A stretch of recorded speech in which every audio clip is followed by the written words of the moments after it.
വളരെ ചുരുങ്ങിയ സമയങ്ങൾക്കുള്ളിൽ ഒരു പെട്ടെന്ന് വിളിച്ചു ചേർത്ത യോഗത്തിലുണ്ടായ തീരുമാനത്തിന്റെ ഭാഗമായി സംഘടിപ്പിക്കപ്പെട്ടിട്ടുള്ള കോഴിക്കോട് ആകാശവാണി എന്ന് പറയുന്ന മലയാളികളുടെ മനസ്സിൽ സംഗീതത്തിന്റെ അലയൊളി സൃഷ്ടിച്ച ഒരു സ്ഥാപനമാണ് ആകാശവാണി എന്ന് പറയുന്നത്. നമ്മളൊക്കെ ചെറുപ്പത്തിൽ ഇന്ന് ഒച്ചയിൽ പാടാൻ പോലും സ്വാതന്ത്ര്യമില്ലാത്തൊരു കാലഘട്ടത്തിൽ ബാത്റൂമിൽ പോയിട്ടില്ല മൂളിപ്പാട്ട് പാടും. ആ കാലഘട്ടം നിർത്തമാണ്. പക്ഷെ അത്തരത്തിലുള്ള സ്ഥാപനം നിലനിർത്തി കൊണ്ടുപോകുന്നതിന് കോഴിക്കോടിന്റെ ഇപ്പം സാഹിത്യ നഗരമായി പ്രഖ്യാപിച്ചു. ഇനി അടുത്തത് സംഗീത നഗരമായിട്ട് കോഴിക്കോട് പ്രഖ്യാപിക്കും. ആ പ്രഖ്യാപിക്കുന്നതിന്റെ ഭാഗമായി തന്നെ കോഴിക്കോട് ആകാശവാണി കൂടുതൽ ഉയരത്തിലേക്ക് കൊണ്ടുവരാനുള്ള ഒരു ശ്രമത്തിന്റെ ഭാഗമായി ഈ പരിപാടി തുടക്കം കുറിച്ചിരിക്കുകയാണ്. വളരെ ചുരുങ്ങിയ ആളുകളൊക്കെ, എനിക്ക് അറിയാൻ പറ്റുന്ന ആളുകളൊക്കെ, താരൊക്കെ അവിടുത്തെ ഒരു ആർട്ടിസ്റ്റാണ്. അങ്ങനെയുള്ള കുറേ ആളുകളെ ഞാൻ ബന്ധപ്പെട്ടിരുന്നു. പലരും വരാമെന്ന് പറഞ്ഞിരുന്നു. അപ്പം ചിലരൊക്കെ വൈകിട്ടേക്കാണ് വരിക. ഏതായാലും ഇതൊരു തുടക്കം, നല്ലൊരു തുടക്കമാണ് എന്ന് തോന്നുന്നു. വിപുലമായ ഒരു പരിപാടി കോഴിക്കോട് ടൗൺ ഹാളിൽ നമുക്ക് ഈ എല്ലാ കലാകാരന്മാരെയും അതുപോലെ തന്നെയുള്ള പാട്ടുകാരൊക്കെയും നാടകക്കാരൊക്കെ സംഘടിപ്പിച്ചുകൊണ്ട് നമുക്ക് വലിയൊരു പ്രോഗ്രാം കോഴിക്കോട് ടൗൺ ഹാളിന്റെ നവീകരണം കഴിഞ്ഞതിന് ശേഷം നടത്താൻ വേണ്ടി കഴിയണം. ഏതായാലും ഇന്നത്തെ ഈ പരിപാടി ഇവിടെ ഉദ്ഘാടനം ചെയ്യാൻ നമുക്ക് കിട്ടിയ ഏറ്റവും വലിയൊരു ഭാഗ്യം എന്ന് പറയുന്നത് രാഘവ മാസ്റ്ററുടെ മകൻ എന്ന് പറയുന്ന ആർക്കെ ആണ്. ആർക്കെ ഞാൻ കണ്ട് എന്നല്ല, നേരിട്ട് പരിചയം ഞാൻ പറയും. അതിനാണ് എന്നോട് നിങ്ങൾക്ക് വരണമെന്നൊരു കാര്യം പറഞ്ഞത്. അത് പിന്നീട് അപ്പൊ അത് ഏതായാലും ആർക്കെ എനിക്ക് ഈ കമ്മിറ്റിയുടെ പേര് നന്ദി രേഖപ്പെടുത്തുന്നു. അതേപോലെ തന്നെ രണ്ട് നമ്മുടെ ഗിന്നസ് ബുക്ക് ജേതാക്കളായിട്ടുള്ള ആളുകൾ അവർ രണ്ടാളും അതൊരു പ്രധാനപ്പെട്ട ഘടകമാണ്.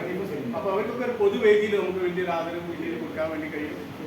അവരോടും ഞാൻ നന്ദി രേഖപ്പെടുത്തുമെന്ന് പറയുന്നത്. അതേപോലെ തന്നെ കോയക്ക ഞങ്ങളൊരു മുഹമ്മദ് റാഫിയുടെ ഒരു സംഗീത യാത്ര നടത്തിയിരുന്നു. മുഹമ്മദ് റാഫിക്ക് മറ്റേ പത്മശ്രീ കിട്ടുന്നതിന് വേണ്ടിയുള്ള ഭാരതരത്നം കിട്ടുന്നതിന് വേണ്ടിയുള്ള യാത്രയിൽ ഞങ്ങൾ ആദരിക്കൊക്കെ ചെയ്തിട്ടുള്ള കോയക്കാനെ പോലെയുള്ള ആളുകളുടെ ഒരു അമൂല്യമായ സമ്പത്താണ് അദ്ദേഹവും അദ്ദേഹത്തിന്റെ കൂടെയുള്ള റേഡിയോ.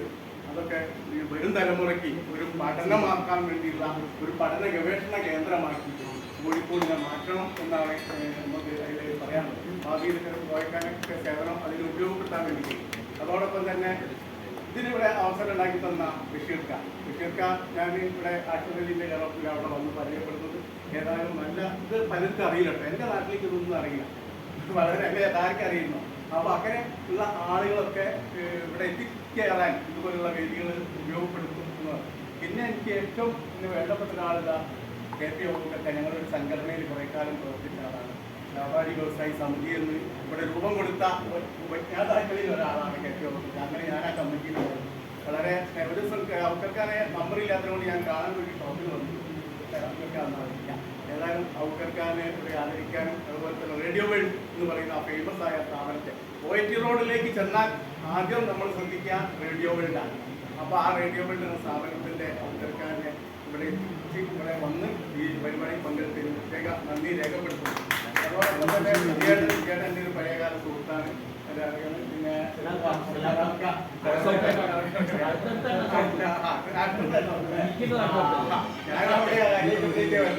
അപ്പൊ എവിടെ ഉണ്ടാവും. അതേപോലെ തന്നെ ആർക്കിയോളജി വിഭാഗവുമായിട്ട് ബന്ധപ്പെട്ട് പ്രവർത്തിക്കുന്ന അദ്ദേഹത്തെ ഈ ചടങ്ങിൽ പങ്കെടുത്തതിനും ഒക്കെ നന്ദി രേഖപ്പെടുത്തുന്നു. അതോടൊപ്പം തന്നെ എൻ്റെ ചെയർമാനും കൺവീനർക്കും എല്ലാവർക്കും നന്ദി രേഖപ്പെടുത്തുന്നു. ഇവിടെ ക്ഷണിക്കപ്പെട്ടെത്തിയിട്ടുള്ള ഏയാളുള്ള ഉദ്യോഗസ്ഥരടക്കം എല്ലാവരെയും ഈ കമ്മിറ്റിക്ക് വേണ്ടി നന്ദി രേഖപ്പെടുത്തിയിട്ടുണ്ട്. ഈ സൗകര്യം ഇവിടെ ചെയ്തു തന്ന ബഷീർഖാന്റെ വൈഫ്, അദ്ദേഹത്തിന്റെ മാനേജർ ഉൾപ്പെടെയുള്ള എല്ലാവരോടും നന്ദി രേഖപ്പെടുത്തിക്കൊണ്ട്